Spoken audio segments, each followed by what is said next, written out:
It's episode 23 of the Tailoring Talk show with me, your host, Roberto Rivilla.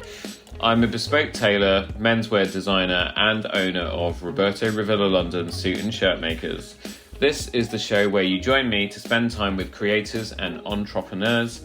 Some episodes there's some tailoring talk, but in most it's more about me delving into my guest journey. They share the highs and lows along their path to success, and some of the valuable lessons learned along the way.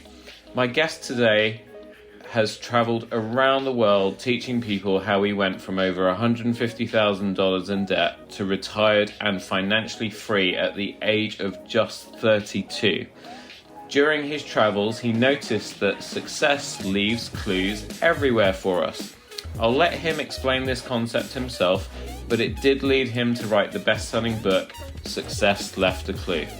Ladies and gentlemen, I'm so pleased to welcome Robert Riopel to the Tailoring Talk show. Robert, how are you?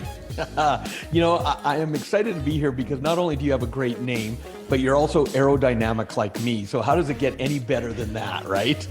Exactly. And that's it. For people who can't see us, Robert and I both do not have much hair going on our heads. We're streamlined and efficient. We walk 20% quicker than most people. Exactly. And we get out of bed and we're ready for action quicker than most people too. So, Robert, where in the world do I find you? I am actually in central Alberta in Canada and living on a beautiful little executive acreage with lots of space around me. Awesome. Sounds like a beautiful place to spend a pandemic or the coming apocalypse. That actually has been one of the blessings because where I used to live, you were so close you could reach out and slap your neighbor because all the houses are squeezed together. But here I've got just over 4 acres. So we were able to, even when they're saying stay in your homes, don't, especially in the beginning, we were able to go out, walk, be on our land and just have that space, have that fresh air, get the vitamin D naturally. Oh, I love it. I love that you have your puppy dog with you. I'm sorry. Yes. So everybody, especially regular listeners, will know what that means. It means that Bailey, our rescue dog, who's a working cocker, has made an appearance on Tailoring Talk for like the 11th time because he's just been... I shut the door, but he now knows because we have those pull down handles like you have over there. Yeah. He knows how to just knock it down and then let himself in. What do you want? You've got nothing to contribute to this. You don't talk. No. Sorry about that. So you are my first Canadian on Tailoring Talk. Excellent. So you get an award for that. I love Canadians. I have a few Canadian clients over here in London that I do tailoring for. You guys, I find you to be just the most fun people to be around. One of my clients and dear friends, Paul Guest, who's originally from, I want to say Toronto, but I'm not sure, somewhere in Canada, who also, Paul, if you're listening, I'm sorry we've not been able to get together the last couple of weeks, but I am coming to claim that big jar of maple syrup that you smuggled back for me on your recent trip. But Paul and I think it was for his birthday, maybe just before COVID. He took me to play some ice sport that you Canadians like called Luging or something. Oh, not Luging. Luging. Luge, yeah. Wow. Okay. Did I get that right? Well, that is a sport. That's where you go sliding down an ice ramp and at a very high speed on a little toboggan. Oh, okay. No, it's not Luging. There's a puck involved, but not hockey. But not hockey. Now you've got me confused. Now I'll have to think about it. I'll noodle over it. Yeah, it's kind of like you have. It's like do you know the sport bowls over there? Yes, we play it over here. Like where you have like a jack and then you have to roll your balls and whoever gets closest to it. Yep. Yeah. So you Canadians have like an ice version of that using pucks. Curling. Curling. Curling. Yeah. That's it. Well, it's not a Luging. puck, but okay. Yeah, I know what you're talking about. And you got the brooms because you gotta sweep that rock. Yeah, that's it. The sweep. Yep. Sweep. Yeah. So it turns out I was actually pretty good at it. Oh, excellent. Yeah, when I was a kid and we were taught to play it, the brooms were the ones where you actually had to do it so hard because they had to slap back and forth. But now it's like a regular broom where you just brush the ice. You don't have to try to slap it back to get the warmth. So yeah, today's curling's come advanced over, from years ago when I was younger. Yeah. Wow. So, and I was apologizing before we started recording to Robert because I'm so tired. I really actually should have made an announcement to you guys because we've only been broadcasting every 2 weeks, not every week. But our business was closed down for a lot of last year, Robert, because of the pandemic and because we're classified as retail. So last year was kind of tough, and then I was working multiple jobs to try and make ends meet, and then I was working in the business during the day to come up with, because most of our business historically has been in suits and shirts, right? Mm-hmm. And all of a sudden everybody's working at home. They don't need suits anymore. They're all wearing, I wouldn't even call it smart casual. It's, gutter casual is what I call some of it. So we worked really, really hard to look through the resource that we have in our supply chains and work out what we could make. Because the one thing that our clients do have in common is they hate shopping for clothes. So if we have their measurements and we can save them all of that hassle. So basically we went out to them to find out what they were wearing and to see if we could actually make it and actually try and smarten them up in the process. So that helped us to keep going. And then we reopened officially in April this year. So May to August, we were running at about 70% of pre-COVID sales levels. And then just this September, we did 2 months worth of business in 3 weeks. Oh, and nice. As I sit here today, it's Thursday in the first week of October. But by tomorrow, the last 5 weeks, we'll have done 12 weeks of pre-COVID level business. Well, congratulations. We're just breaking company records at the moment. So it's that's why I'm physically tired, and also kind of slightly kind of spaced out because I can't quite believe it that we've gone from not knowing whether we would be here even last year, and me having to do all sorts of jobs just to kind of put food on the table. I've done delivery, Uber Eats, Uber, laboring jobs on building sites, my own house that needed refurbishing as well. Basically, we just stopped paying people and I learned how to bricklay, how to do carpentry, how to do other stuff to do with building a house, to here where I'm sitting here right now. And I'm like, is this really happening? It's our 10th anniversary and we're just, smashing it out of the park. So, but you know a bit about ups and downs like this, right? Just a little bit. Little bit about ups and downs, absolutely. And kudos first of all to being willing, because here's one of the biggest differences that I've noticed during COVID, as an example, is so many people go into the victim role. But what you did is you went, okay, what needs to be done?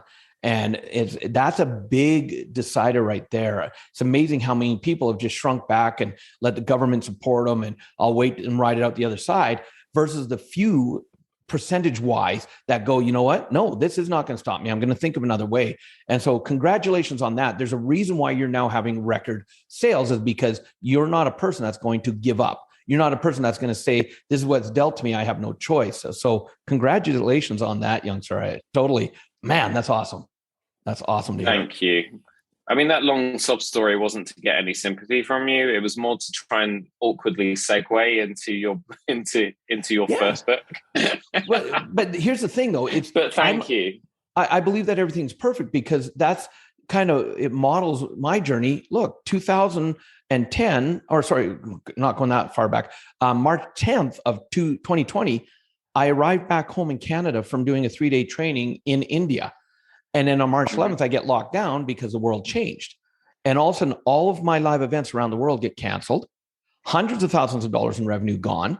And I had the choice. I could play the victim, or I could say two very powerful words, which are what's next.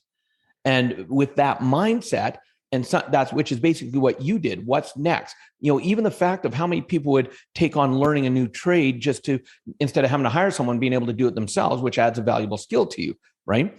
And then from there, it was to then two other words, all in. Right now I'm sitting in my new office that I started moving into a month ago, because off the back of my house, we decided to build a training center, something we were going to do years down the road.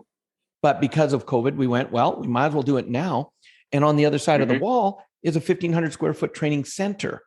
And that, because we could have sat there and went, wow, we can play the victim and I've got no trainings, I'm not going to be able to do, or we could say, what's next? And it's, well, time to go digital, time to go virtual, and let's build a center. And it wasn't an all-in decision. Absolutely. So there's a lot of commonalities in what you're saying. And that's how I live my life. Going back to my book, I wrote my book, Success Left a Clue, because it's my life experience that I've noticed. I watch people and I've noticed for the clues that lead to success. What is it that successful people do or have that unsuccessful people don't? And step number 3 of the 6 steps is taking action, which is what you did, because you could have gone into inaction, sat there, woe is me, nothing's going to happen. We're going to lose our business. We're in trouble. And a lot of people have done that because people are conditioned to be really good at playing the victim. So, again, you and I have so much in common, because that's kind of how my journey's been as well.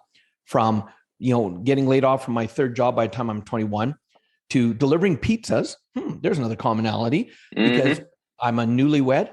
I want to support my family. So I start delivering pizzas for Domino's Pizza. From there, become a manager. My wife becomes my assistant. When we find out that our franchisee is about to sell his 2 stores and both of us are going to lose our jobs, we end up deciding to buy the store, even though we have no money. And we're able to actually, from making a lot of mistakes in learning, how do you, instead of hiring someone to, or us being hired out as managers, how do we buy a business if we don't have money? Making a lot of mistakes, but learning from every mistake we made, we were actually able to then buy both of his stores with 100% financing. And had we not taken the action and dove in, if we played the victims, we would have been out of a job. And so now, we go 8-9 years of being franchisees, start getting some success. But because of our backgrounds, we start spending more money than we're earning, keeping up with the Joneses. Next thing you know, we're $150,000 in personal debt by the 8th year, stressed out beyond belief, going down quickly. And that's when we were introduced to personal development, which in a 3-day training we walked into, $150,000 in debt, stressed out, learned why we're in debt, learned to, more importantly, take ownership. And this is one of the things I want your audience to get, that you in your story just modeled for them. You didn't play the victim. You took ownership of, here's where it's at. What do we do next? And you took ownership of it. And then you took action. And when we walked out of that 3-day training, that's what we decided to do. And that's why 9 months later, a short 9 months later, we went from over $150,000 in debt to being retired, completely financially free at the age of 32. Wow, that's amazing. And that's amazing. That's how people have to understand they can design their life. Well, Robert, I didn't have all the luck that you had. I didn't have luck. I created it. You didn't have. How many people would say, I'll deliver for Uber or Uber Eats? How many people say, I'll learn bricklaying, I'll learn carpentry? No, their mindset goes, woe is me, there's nothing I can do. That is huge. So, it's perfect, Roberto, that you led with that story, because that is exactly, I believe, what will serve your audience in understanding. A tailor that does brickwork. Awesome. A tailor that is willing to deliver food, because most leaders, it's like, if I'm not the leader, I'm doing nothing. Well, a great leader is also a great follower. And I hope your audience hears that as well. Because of that journey I went through, you're going to look back years from now and you're going to go, wow, that COVID journey has helped me accomplish this and this and this in my life. You can get so many lessons from it, right? You're going to be able to see that. And so my journey from going through all the ups and downs, also next thing you know, I realized if that 3 days gave me this result, what would more training do? And I became an avid student. And that's when I found my passion was to teach. because I believed if I could even help one person, and this is how dreams start, everybody. I believed if I could help one person do what my wife and I had been able to do, go from deep in debt to financial freedom, it'd make it all worthwhile. And because of that mindset, in the last 18 and a half years, I've personally trained over 500,000 students around the world in live trainings, 3 to 5 days long. And I've helped them create lives of their dreams financially, mentally, emotionally, spiritually, physically, and financially in all areas. Yeah. Because I was willing to go through that journey just like you. Yeah. So but when you went on that 3-day course, had you never done much or any form of personal development prior to that? No. So was this like a Hail Mary? Like you guys were in the hole and this thing comes up? Just kind of give me a little bit of insight into how you kind of ended up there. Well, the way it ended up is by chance and by necessity. And you've heard the saying, necessity is the key of all creation, the mother of all creation. And so here my wife and I we're so stressed out because we're in debt. And our mind goes, okay, one of the reasons we're in debt, we're not enjoying Domino's pizza anymore. So we knew we wanted to get out of Domino's, but then it was like, well, if we get out of Domino's, what do we do? And our natural mindset, get this, was, well, what do we know? We know how to do a franchise. So why don't we get into another franchise? And we went to a franchise expo, looked around at all the booths, nothing caught our attention, and we left. 2 weeks later, we get a letter in the mail. This is when actually letters were still delivered by the mail. And it was from one of the booths that said, thank you for visiting our booth. Here's 2 tickets to an amazing evening called The Millionaire Mind. And it had $39 value on each of the tickets. And the only reason, Roberto, that we showed up at the training was, thank goodness our minds would not let us waste $39 tickets. And we walked in and we were feeling sick. See, your mind knows when change is about to happen and it doesn't want you to change. So we walked in feeling sick. And by the time the 3 hours was done, we were so blown away. We went to the back and we paid $600 to sign up for the 3-day weekend. Now that was March of 2001. The 3-day weekend was in June of 2001. Now, 3 months later, because we're out of the energy, we now go through buyer's remorse. We go through all these. We can't afford $600. We're already in debt. The only reason we showed up at the 3-day training was to get our money back. That's the only reason. And when I walked in, I was ready for a fight. I was ready for them to say, you can't have your money back. But they knew what was going on in my mind. They dealt with it before. So instead of fighting me, the amazing woman, she's like, look, I'll have to look into some stuff and figure it out for you. Why don't you come in until the first break and I'll have answers for you by then. And I'm like, fine. My wife had waited out in the vehicle. She wasn't even going to come in. So I went out and I'm like, look, here's the deal. Come in until the first break. And she's like, whatever. And we went in. We go into the training. And of course, by the first break, we're now back in the energy. We're blown away that like, oh my God, this is amazing. And the woman, true to her word, comes to find us. She's like, oh, there you are. Let's talk about your refund. And we're like, no, get away from us. We're having too much fun. We don't want a refund. Keep our money. Right. And that weekend, it changed our lives. And it's allowed me to, for 20 years, live my passion. And it's like, so I look back and I go, thank goodness we went through what we did to get where we are. And that's another lesson I hope your audience gets. What you're going through right now. You know, and I'll ask you this question, Roberto. Do you believe that in the saying that says everything happens for a reason? I do. Yeah. I'll be moment of honesty. When we got shut down, that was quite a tough time. So I think it was probably about the first 4 to 6 weeks I was laid out on my butt. I didn't know what the hell to do. And I was in a pit, right? And it was, it probably took about 4 to 6 weeks for me to get my head out my butt. I've never been like that before my entire life. When I was working working for corporates and that sort of thing, and I was in big sales organizations, and I always managed to work my way up to the top by looking at what the best performers did really well. Yep. And then what the worst performers were doing badly. And I basically would just do what the top performers did really well, not do what the worst performers were doing. Exactly. And then somehow I would kind of rise to the top. And I remember once there was a Christmas party at this firm I'd only been at for a couple of years, and they had a caricaturist there who was going around to every single table, and people could request, do him, do her, do him, do him, do her. And so my table all wanted this guy to do me. I wasn't even paying attention because I was talking to somebody else on a different table. And then they're all laughing away. And so I go over and I'm like, what the hell's going on? And so this caricaturist is like, your friends. I'm like, they're not my friends, they're my colleagues at the moment. I've not been here that long. But he'd drawn me a caricature of me as a shark. So it's like a caricature of my face on a shark's body.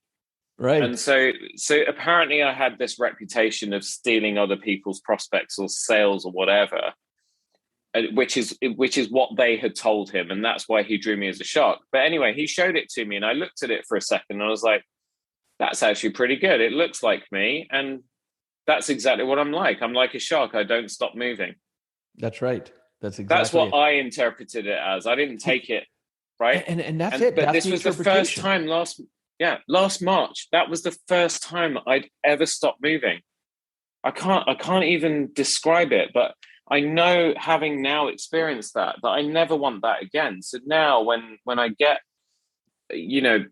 something thrown in my way that is designed to stop me, I have to try and, to use the old cliched expression, I'm constantly looking for a way over, above, or through. Yep. Because I do not want to feel that ever again in my life. And that's it. See, and so that's why, and when I ask that question, people, I say, have you heard the saying, everything happens for a reason? And they say yes. And I say, do you believe? And they're like, yes. Because what a lot of people don't know is that's actually not the complete statement. And what you just demonstrated is more of the complete statement. It's everything happens for a reason. And that reason is there to serve me. And when you actually ask it or say it that way, it now puts you into curiosity. So even with you, and love that you interpreted, is that a shark never stops moving. And now when you're looking back at the 6 weeks that you were laid up, here's what I want people to understand. Even the top successful people have down times. They do. From when we heard of this thing called COVID and I got back from India, your mind is so powerful. For the next 2 weeks, I made myself physically ill. Do I have it? Don't I have it? They're saying these are the symptoms. Yeah, I'm feeling those symptoms and I'd get worse. And my wife, who refused to isolate me, because they're like, if someone in your household's sick, isolate them. She's like, no, I'm taking care of them. So she got sick. There was times of the day where we couldn't be awake more than a half an hour to an hour because we were so wiped out trying to figure out, we're on hold. Like our health service, to find out how to get a test, you'd have to phone in, but they were so bombarded, it was hours on hold. So we'd dial the number, put it by our heads, we'd pass out, we'd wake up, oh, it's still on hold, pass out, wake up. It took us almost a week to get a booking. A week later, we got the test. A week later, we got the results. And of course, they came back negative, but look what our mind had done to us. Our mind had convinced us we were sick. And so we had to keep coming back to that. Okay, everything happens for a reason. That reason's there to serve me. Meaning, what's my lesson from this? And so the lesson you just demonstrated is that you never want to stop moving again. So if ever, and let's be clear, law of attraction, I'm huge on it. So we don't want to say, I want another test. Universe, we're clear. We don't want the test. But if it was to ever happen again, you know what you would do different. You know how you'd be able to move forward. So that's a lesson you're going to be able to take from those 6 weeks. So now it's like, thank you for that lesson. And you can turn it into, instead of how they perceived it, that you're a shark, you perceived it, I'm a shark. I don't quit moving. See, and that's a big difference right there. Exactly. There's something really clever that I was going to ask you, and now it's just gone completely out of my head. That's because your snuggler, he's like, oh, I'm just loving being here on Dad's lap. Oh my God. Do you know what? You know what it is with him? So he, I'm going to tell the story again, and those of you listening that are rolling your eyes, tough. Because Robert doesn't know, and Robert's my guest. So Bailey wasn't planned. We were just going for a long weekend on a cooking course down south, and we're on the motorway highway. And Carolina, my wife, she said to me, I just spotted what looks like a brown dog hopping on 3 legs on the side of the road. And so you've got cars going at 70, 80, 90 miles an hour, and there was no hard shoulder. It was literally just a grass verge, literally about this big, right? And so at the next junction, the next exit, I turned off, came back, next exit, came back down again to try and find this creature. And sure enough, there he was. And he was in a really, really bad way. He was just skin and bones, blood all over, broken. His leg was clearly broken. He came to us straight away. And so we, long story short, we managed to find a vet, which is a really hard thing to do outside of London in the middle of nowhere on a Wednesday evening. And they all go home at like 5 o'clock. I don't understand. But we managed to find a vet who came, opened his surgery up for us, and then scanned his microchip. No trace of his owners whatsoever. So he had a chip put in, but it wasn't registered. And so we were like, well, what are you going to do? Because he's in so much pain. And he said, well, we'll have to wait for animal rescue in the morning. So I'll give him a sedative. But, it's up to them. They'll either amputate his leg or they'll just put him to sleep, because it's cheaper, right? And so in that moment, I looked at my wife. We did not even need to speak out loud to each other. We knew what the other person was thinking. I knew that I couldn't live with myself. I couldn't walk away from him, and she couldn't either. So I said, we will take responsibility. We ordered his x-rays. Within 24 hours, he was having surgery. Unfortunately, the surgery didn't work. So a few months later, he had to have another one to undo the first one, and then another one, which was the correct one. But, after a year and about the price of a really nice kitchen, he absolutely 100% recovery. He has a bit of metal in his leg, but he lives an absolutely full life. But the thing is, he sticks to me like glue. Like, he didn't leave my side.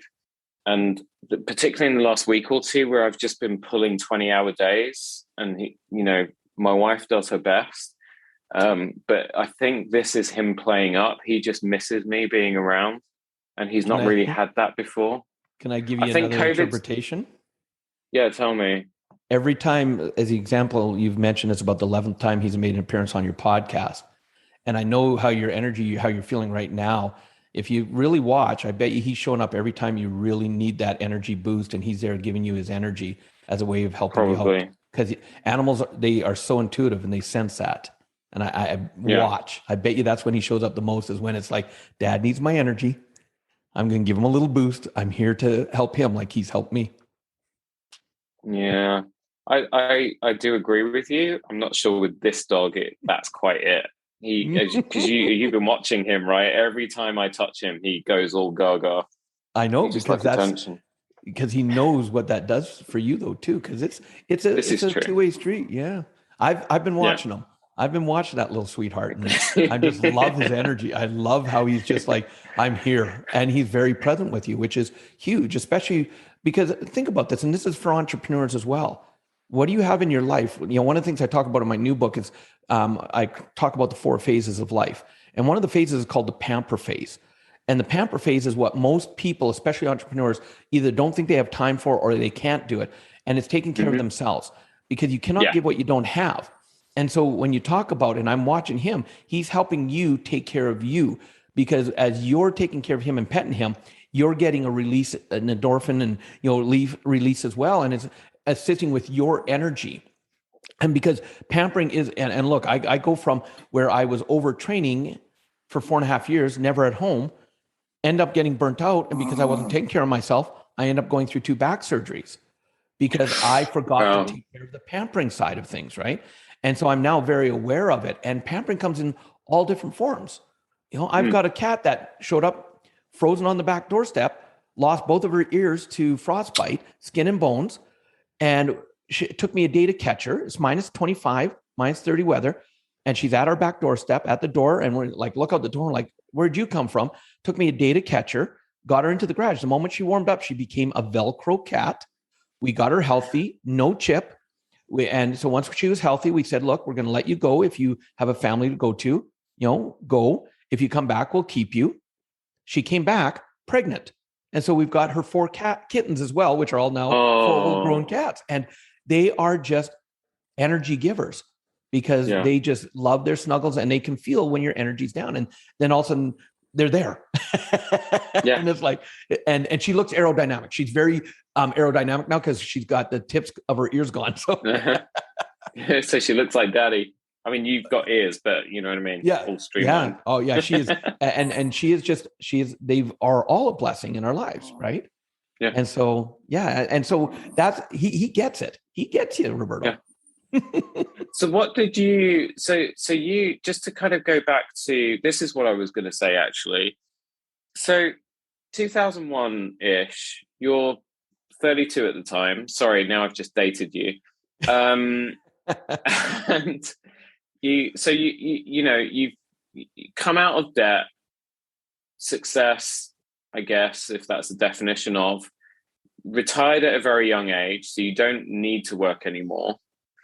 But then you choose to give this knowledge back, right? And help other people by, I guess, going on tour and giving lectures and speeches and courses and so on.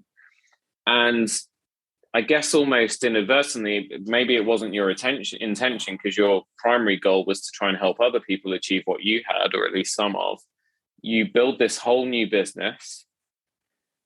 And then last March happens, and that's it, right? Mm-hmm. Because your business relies on you being able to get physically in front of people. Yep. So what did you do? Well, that's where it was after that first couple of weeks of being sick, we decided to pull the trigger and build this building and go virtual. So now I do a lot of online trainings, and it's kind of cool. Nothing will ever replace a live training. Let me be clear. Nothing. I've done one trip in the last year and a half. I went to Dubai to do a training. And the moment I was back in front of an audience and being able to walk in through and talk to the audience members, it reminded me that nothing will replace that. But now I can do a training where I've got people from 8, 9, 10 countries on, and I get to be at home. I don't have to fly for 20 hours. So now, like as an example, the intention of this room, because life is always readjusting. So the intention was I'd be able to set my office up, and once it's fully set up, I'll be able to do smaller trainings in here. And then I was going to do live trainings and masterminds, experiential masterminds in my bigger studio. But now Alberta, where I live, we just went into a medical state of emergency again, 4th lockdown. No, really? So we can't, so we're not going to be able to have people here for a long time. So I could again said, oh crap, or I could say, what's next? So in the next month and a half, I'm going to turn that into a super Zoom room where I'm going to have, say, 10 monitors to be able to see my students, 4 or 5 camera angles, so that, and then 1 monitor strictly for chat, 2 monitors so I can work one-on-one with students. And we're going to make it into a room where also not only will I be able to use it, because I do trainings where I still have hundreds and thousands of people online, and I want to see as many of them as possible. But how many people, because of what's going on, don't have a center like this to be able to use? So I'll now be able to rent it out and monetize it that way as well, providing a service so that we can help more people. So it's always, and look at back here in North America. If you look at the list of Fortune 500 companies that were Fortune 500 companies in 1950, to how many of them are still a Fortune 500 company today, you may get 1 or 2. Why? Because the 1 or 2 were willing to always make adjustments. Whereas what most businesses do, this is the way we've always done it. This is the way it is. And if you're not willing to change with the world, you become obsolete very, very quickly. So that's why innovate or die is that's exactly the phrase my wife uses all the time. Absolutely. And that's the key. You've got to be willing to do that. And so this, to me, COVID has been one of the greatest times of innovation in our life. Look at things that have been created because of it, that, the fact that a doctor now will call you for your appointment instead of you having to go and sit for hours in their office waiting to see them. Like, hello. Yeah, catching some other cold or disease while you're sat there around other sick people. Exactly. And so this is, you can look at it of, oh crap, or you can look at it as, wow, what does this help me create? What is more possible? I've wanted to slow down for years. I want to, I was still taking 6 months a year at home, even though I was flying 200,000 miles a year, but the eventual goal was for me to do less and have my students come see me. Well, guess what? Now we're set up for that.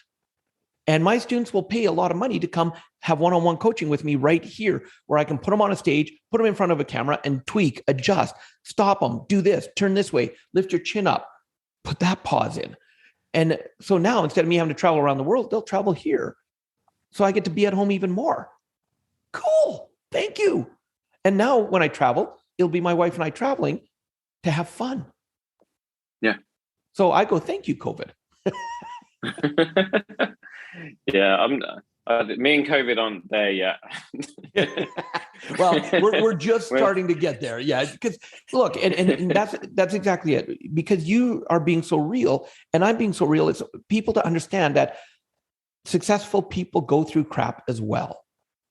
It's just how absolutely. Do they deal with it versus people that aren't successful. They deal with it differently. Yeah.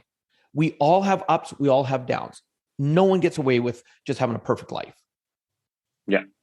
And what you said about self-care is so true. I mean, I've used this example on previous episodes as well, where I can't remember who originally said it.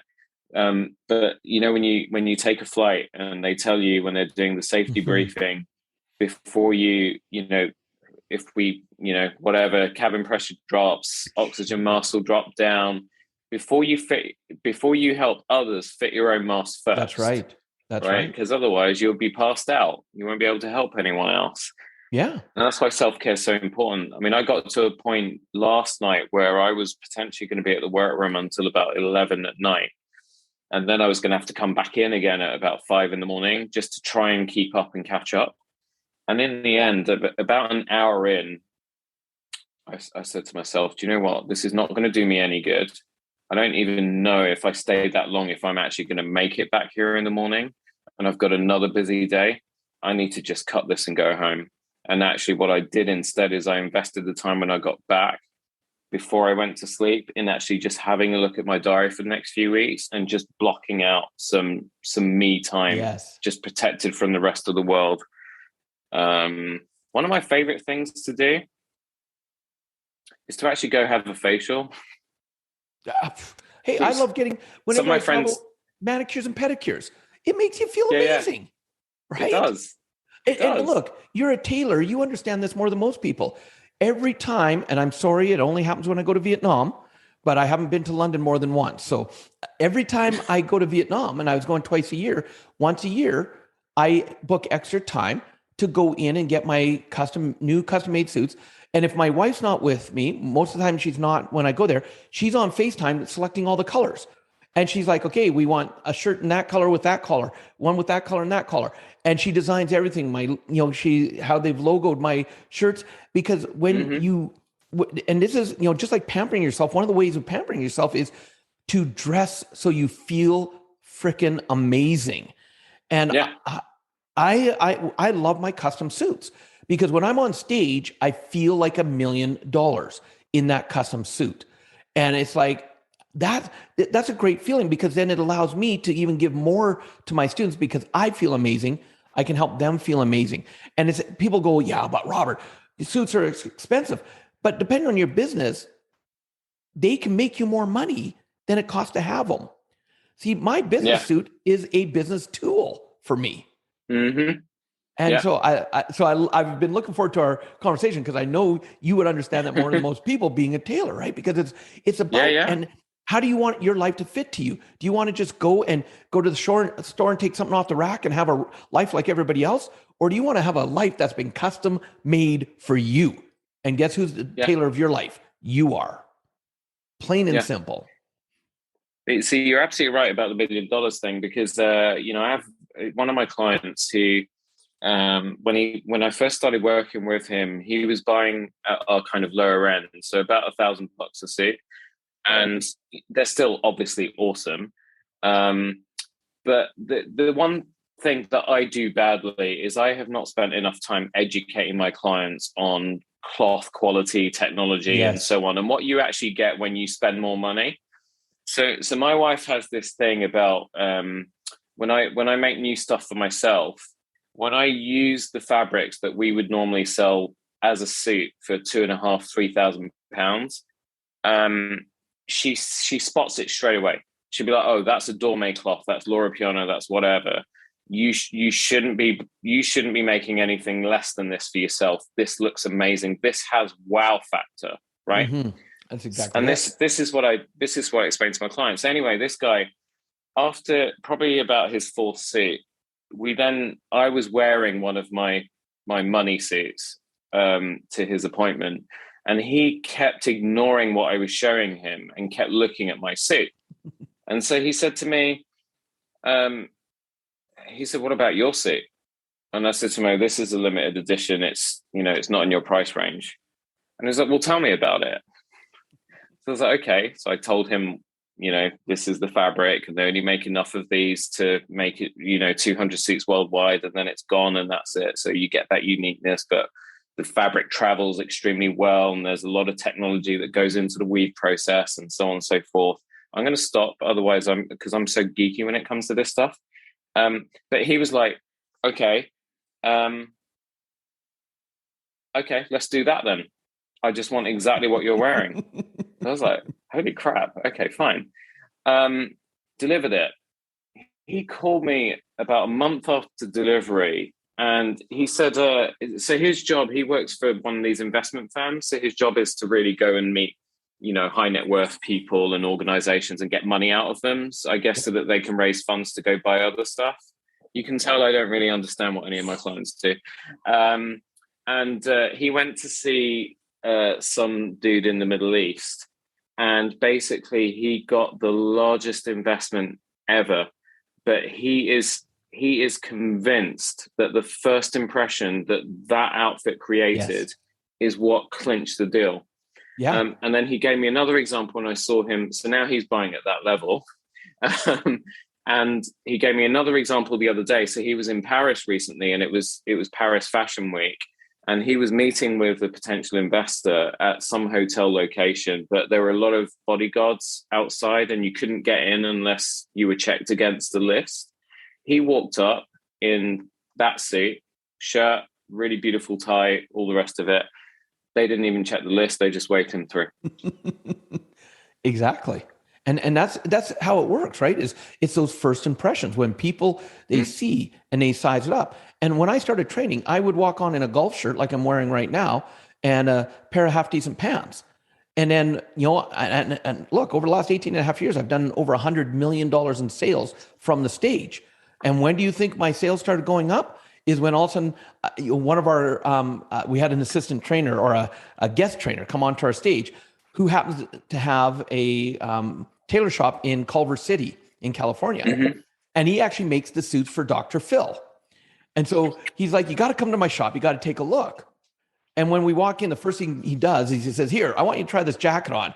And the jacket is massive. It's hanging almost to my knees. The arms are way past. And he goes, this is one of Dr. Phil's jackets. And is Dr. Phil, is he a basketball player? No, Dr. Phil, he's a psychologist. He has a big Dr. Phil show in North America. Sorry. Yeah, no, it's all good. Okay. He's a big guy though. Oh yeah, Oprah Winfrey made him famous. He started as one of her guests, and then for the last 20 some odd years, he's had his own show making millions of dollars every year. Oh yeah. He's in North America. Everybody knows who Dr. Phil is. But the first thing he did is something you just described. He wouldn't just say, what kind of suit do you want? He went into the explanation of all the different fabrics, the weaves, why, okay, when you're on stage and you're moving around for 12 hours, this is the fabric that's going to stretch and stay and breathe, and it's going to look the best for the longest. And by the time I felt like Pretty Woman. You remember in Pretty Woman, after she's rejected, and all of a sudden Richard Gere says, here's my credit card spoiler, and she sits down with a glass of champagne. I sat down with a glass of champagne. My wife and him, Glenn, they just started designing everything. Every once in a while, it was like, stand up, try this on. Okay, sit back down.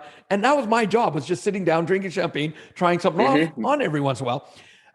An hour and a half, 2 hours later, we end up spending something like $6,000, $7,000 on a new suit and some shirts and that, but feeling like $1 million. And then the moment I started wearing those on stage, it was just like, damn, I'm not going back to a golf shirt and regular pants anymore. This just does not work. Because it's a saying one of my friends has, and this is, I love it. He says, luxury once experienced becomes a necessity. Yeah. And that's exactly it. And that's what like your suits, that's what they do. That's a luxury, but it becomes a necessity when you really understand and get it, and you're willing to invest in yourself that way. That's just like any kind of learning. See, and we're talking about suits right now, but that's also learning. How many people go, oh, it's important to have a coach, but I don't know if I want to pay for a coach. Well, you're going to get what you're paying for. And if you're more invested, you will be more invested, plain and simple. And so you've got to be willing to really invest in yourself for the results you want. And when I can sit there and take someone who's maybe just started training and help them all of a sudden become a 7-figure a year earner, do you think they have a problem paying my fees? No, because of the ROI. But I'll tell you, the ones that struggle the most are the ones, I don't know if I should do it. Can you come down any cheaper? And I used to say yes. But then it's like, no, because of the results, if you want them, this is my fee. And then when a person makes the commitments, that's the hardest part for getting them to get results. I can pretty much coach anybody to get better results, but they've got to be invested in it. They've got to be willing to do the work. Doesn't do anybody good to get one of your suits and never wear it. This is why I love business so much, because again, you wouldn't think that, actually, I mean, obviously you would assume there'd be some parallels between what you and I do, but essentially that is what I do. I'm coaching people. Yes, you are. Wow, what a eureka moment. And so much of what you said just now just really hit home, because, we're now kind of, I'm kind of just working out, because I've started to get into a much kind of higher quality of client. And a lot of my new clients that have come on board recently, they're CEOs of big property firms and so on. And I always want to help people who are at the start of their careers. So like case in point, I was just messaging one of my clients this morning, and I've known him since he was like 11 years old. He's probably 29, 30 now. So I was kind of helping him out when he first graduated and he went into the work world. So I was subsidizing his suits, and I just looked him up on LinkedIn today, because I was like, is he still with the same firm as when he graduated? And I see he's now head of mergers and acquisitions advisory for this huge firm. And I'm like, so I messaged him and I was like, I took a screenshot of his LinkedIn and I sent it to him and I said, holy crap, congratulations. I have no idea how I missed this. I mean, I should have had some clue, because all of a sudden I stopped subsidizing him and he's now shopping in his own right.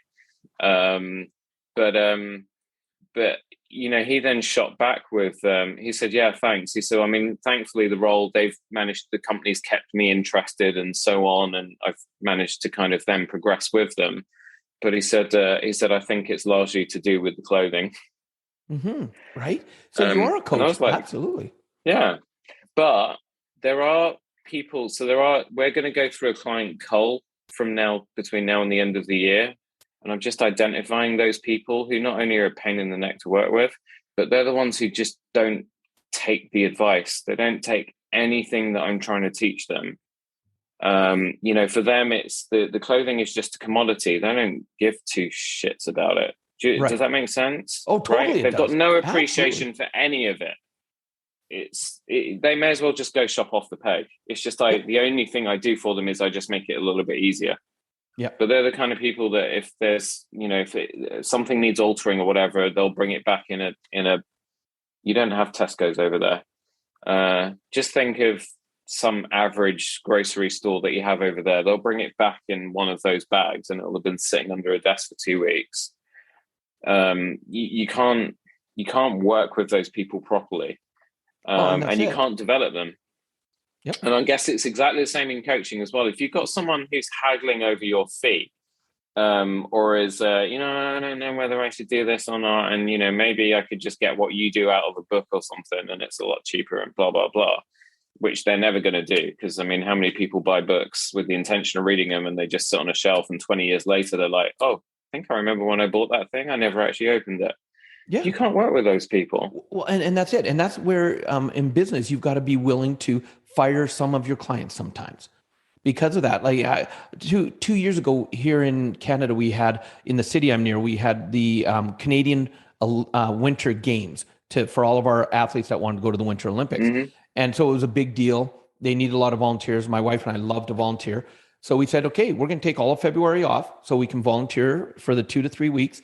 and be there. And I was working in the motor pool. It's like they ask, what would you like to do? And I'm like, oh, where do you need me? And they said, well, we need people to drive officials to and from events from their hotel. And I'm like, okay, perfect. I never have attachment. If someone needs help, tell me where you want me to be. It's not like I better be in an upper position.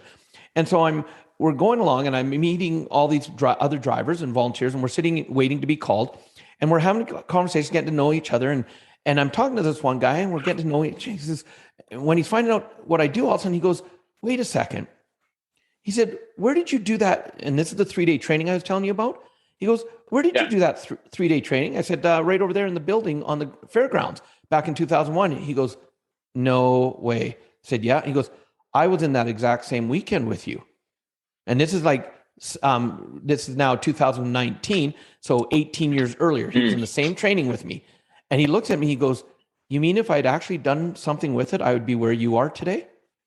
And I looked at him, I said, very possible. He said, I gave myself every reason why it wouldn't work for me, and I chose not to do anything. He said, but you did, and look at what you're doing. I said, yep.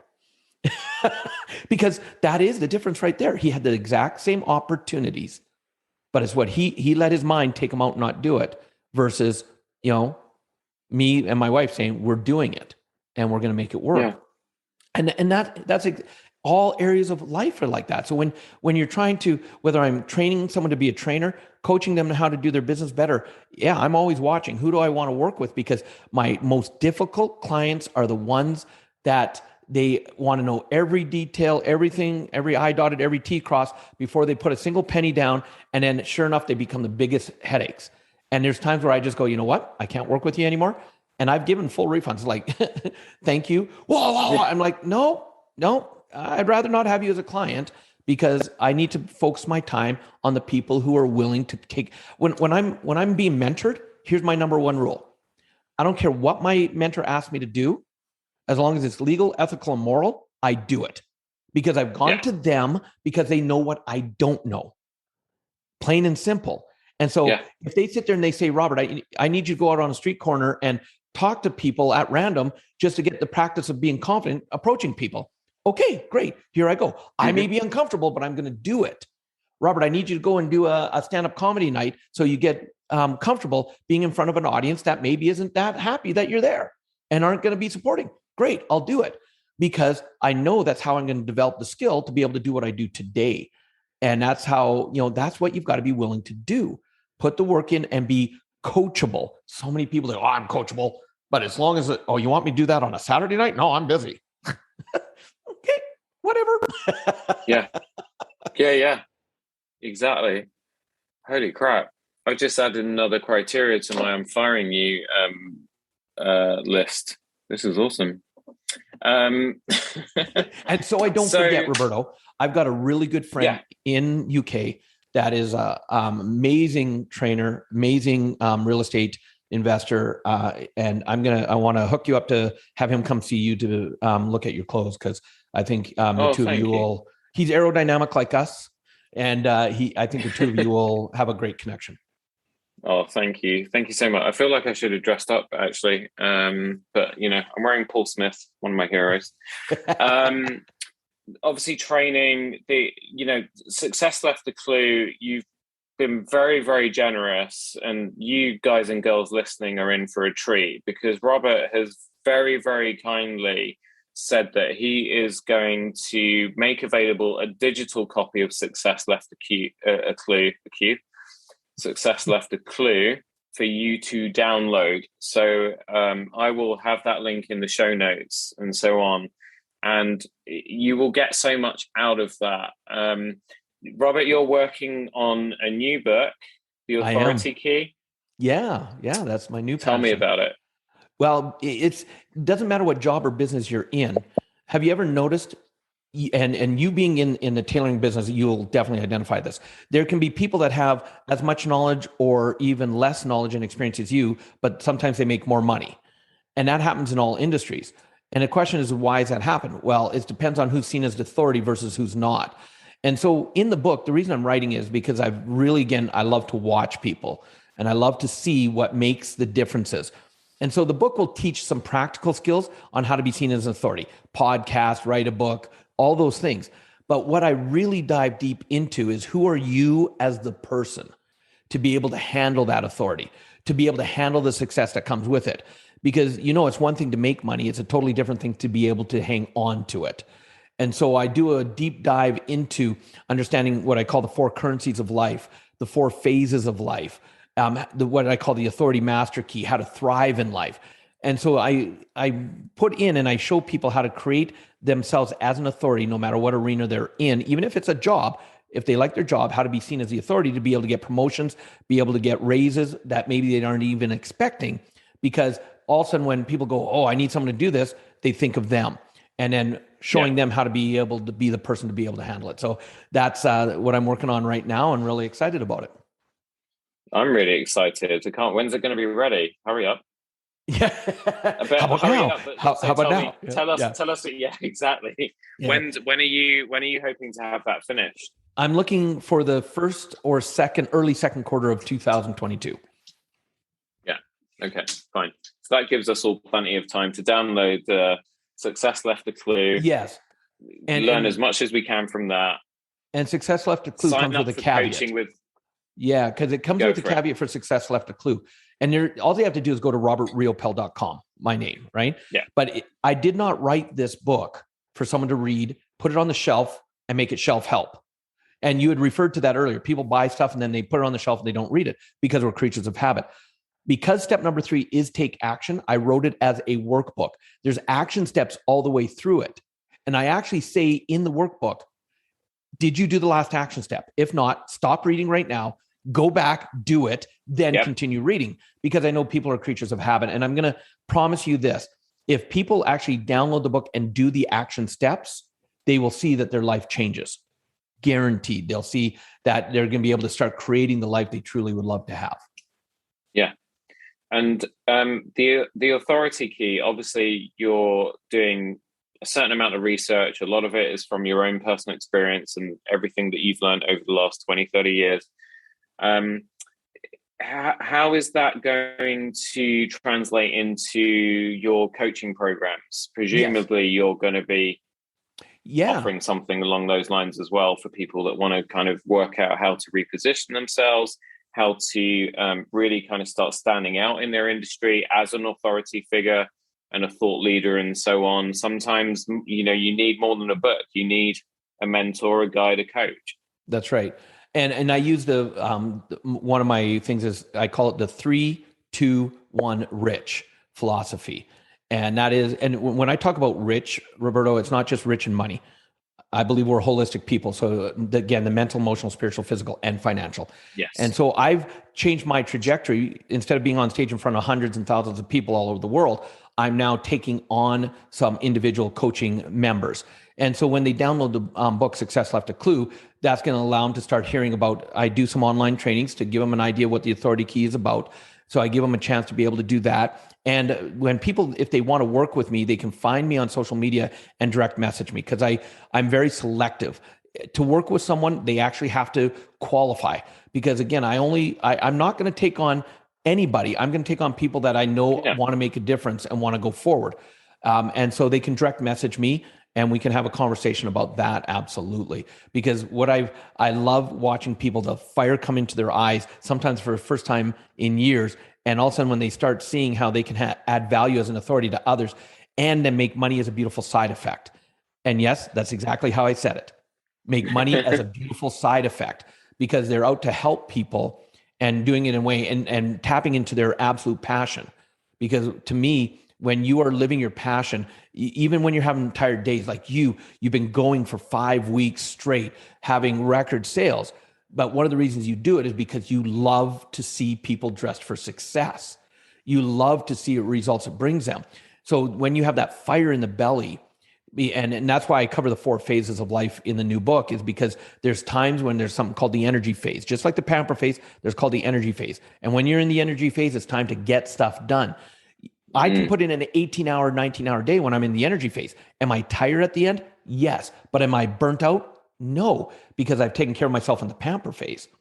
And to bring that loop to a close for you, on my calendar, because I live by my calendar, the very first thing that goes on in my calendar for my wife and I is our pamper pieces.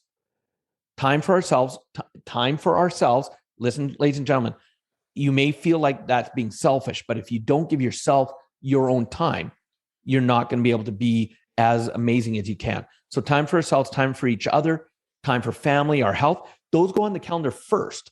Why? Because look at wealth rule number 1, pay yourself first.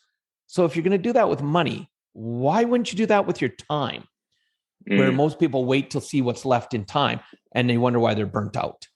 And so that's, people that want to learn that, if they want to get a hold of me, more than happy to start a process with them to see if there's someone I would love to work with. Yeah, definitely. I'm going to, I think this episode, I want to transcribe and actually publish as a blog post. So that goes out so more people see it. Because I think there's just so much value. And I really hope you guys and girls, if I find out you've not been downloading Success Left a Clue, I'm coming for you.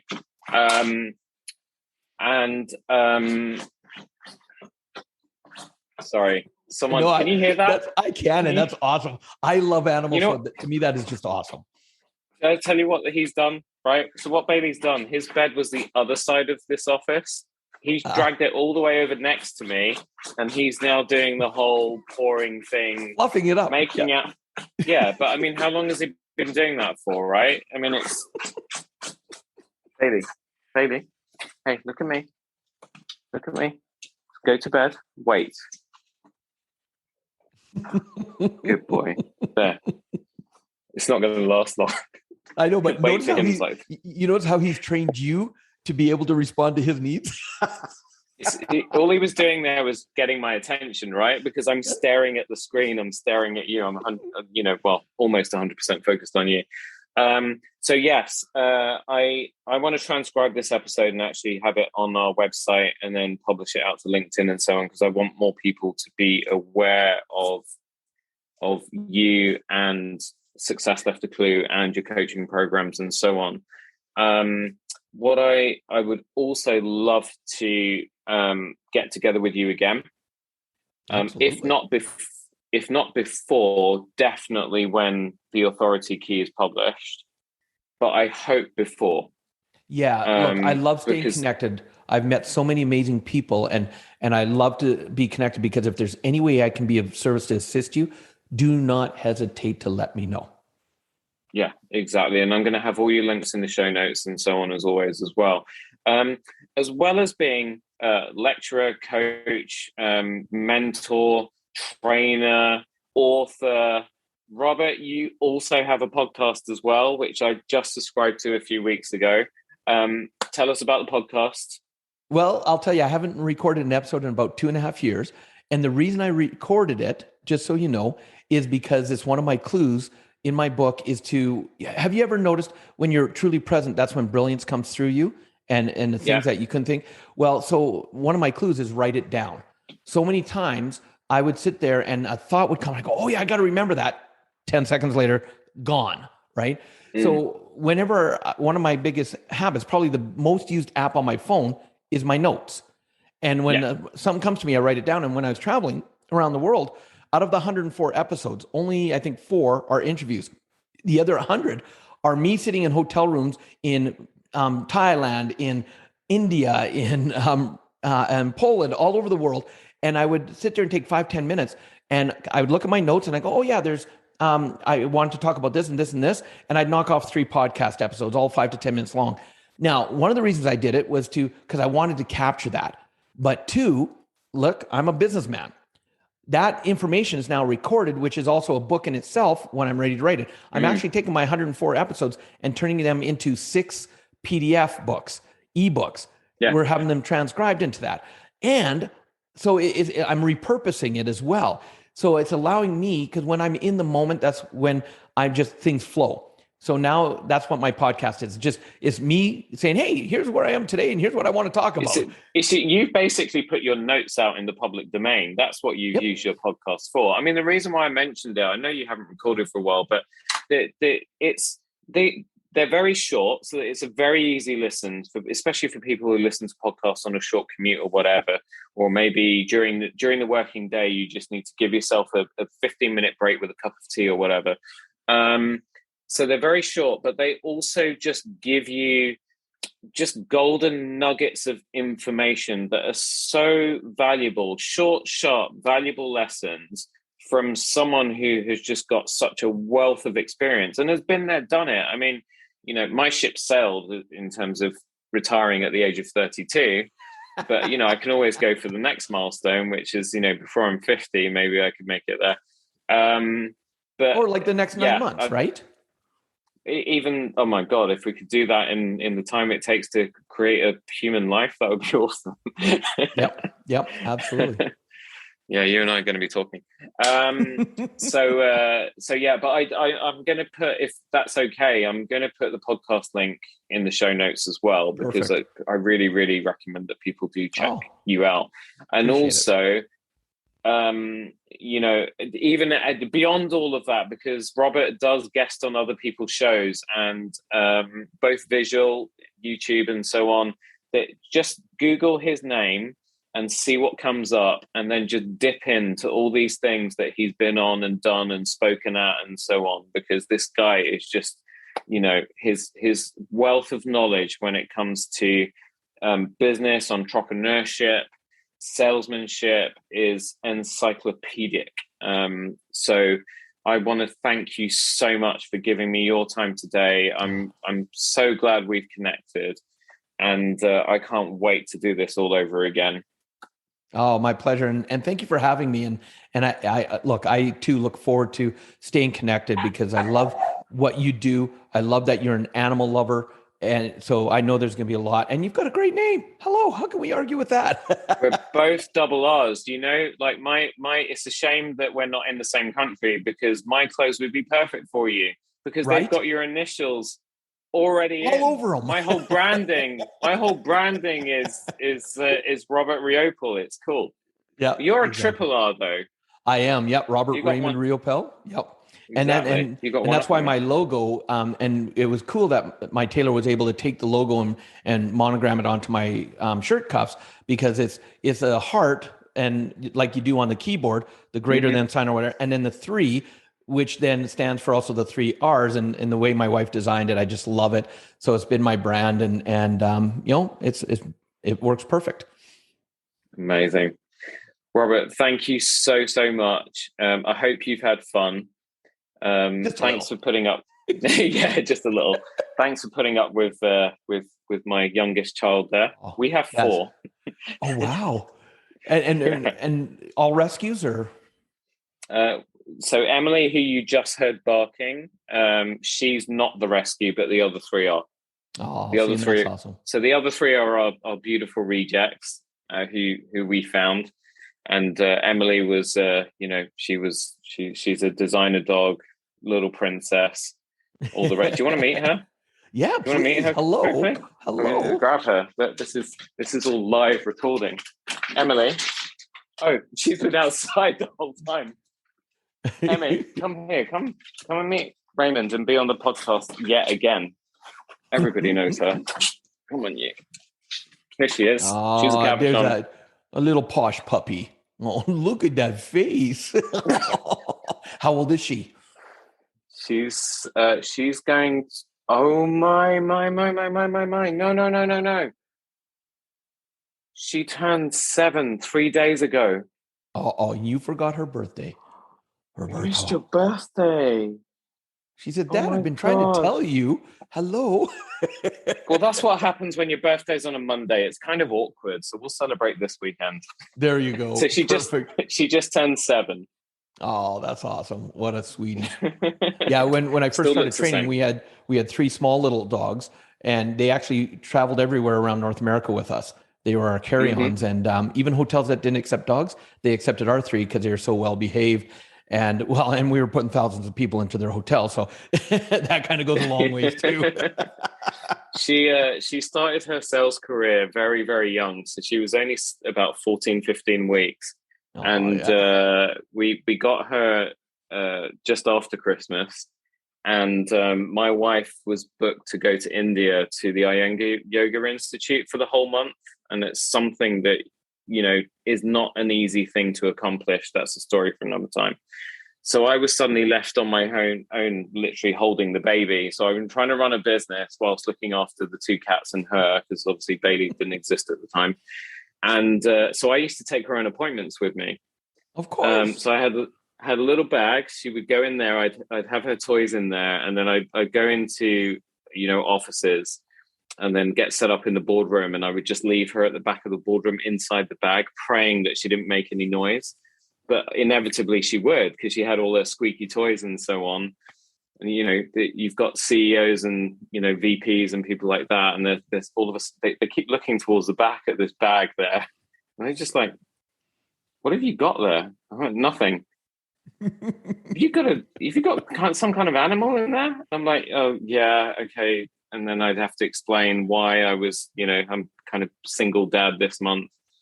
And they were like, well, get her out. Let's have a look. And I was so afraid of her peeing all over the place, because, when they're babies, they can't hold their bladder for more than 60 minutes, right? But yeah, I mean, every single time a client held her, they bought more and more stuff. Gotta love it. Gotta love it. Yeah, exactly. I mean, they would just sit there just stroking, because she was so soft and she had such a sweet smell. And and they'd be like, oh God, yeah, she's really lovely. And then I just put another fabric folder in front of them, and they'd be like, oh yeah, I like that. Okay. I don't know if it was her calming influence or something, but literally that month, where I'd cut my schedule down to be able to juggle everything, we actually ended up selling double the amount we normally would have done. So gotta love it. Gotta love it. Yeah. Oh. You did good. She says, yep. So, she says, Dad, that's exactly what I do. I calm people. Exactly. I mean, look at those eyes, Robert. Yes, right? Uh-huh. She's like, you're not looking at me. You're not looking at me.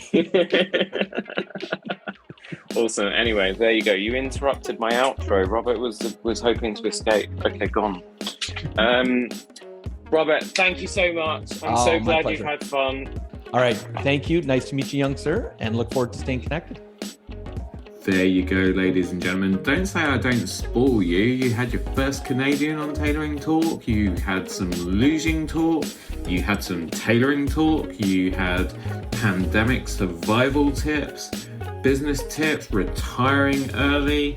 And you also had Emily and Bailey. So we had some doggy fun involved as well.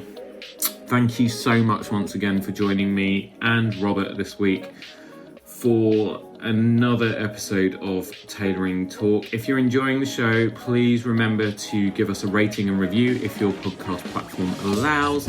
It helps other people to find the show and helps us to grow this thing. I will be back pretty soon, actually, in the next few days. So some of you know about another podcast that I am a co-host on called Play, Pause, Turn.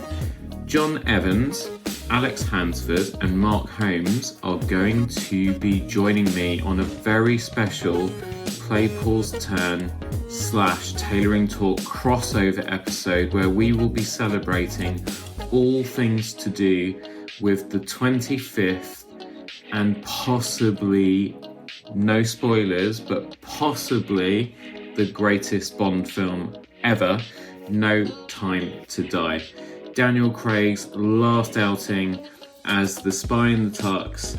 John, Mark, Alex are going to be coming over onto Tailoring Talk, and we are going to be talking about everything to do with that film. We'll be reviewing No Time to Die. We'll be talking about the gadgets, about the outfits, about the cars, about Daniel Craig in comparison to Bonds before him. It's going to be an amazing episode. I am so excited. I cannot wait to get it out of editing and get it published so that you can all download it. If you don't already subscribe, hit that button. Tell all your friends, your family, your colleagues, your neighbours, everyone you know about the show. And I will see you in just a few short days. Whatever you do between now and then, take care of each other, and I can't wait to see you on the next one.